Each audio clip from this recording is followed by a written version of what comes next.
Në orët e pasdites së sotme në Kejt të Shadërvanit, sot u hap panajiri ushqimeve tradicionale prizrenase, ku me këtë rast shumë ushqime tradicionale prizrenase u ekspozuan e ku patën mundësi që të gjithë qytetarët të kenë mundësi për të shijuar ato ushqime.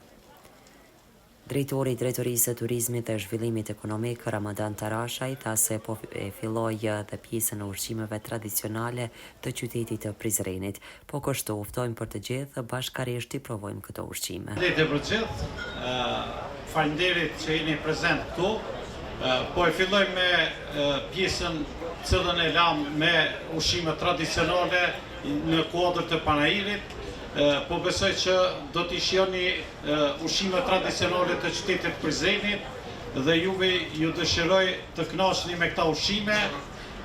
I ftojmë edhe gjithë të pranishmit që janë edhe jashtë këtyne rrethojave të hyjnë brenda dhe t'i provojnë ushqimet tona tradicionale. Kështu që t'i japni edhe dyert për gjithë qytetarët e Prizrenit. Faleminderit dhe t'i shihoni ushqimet.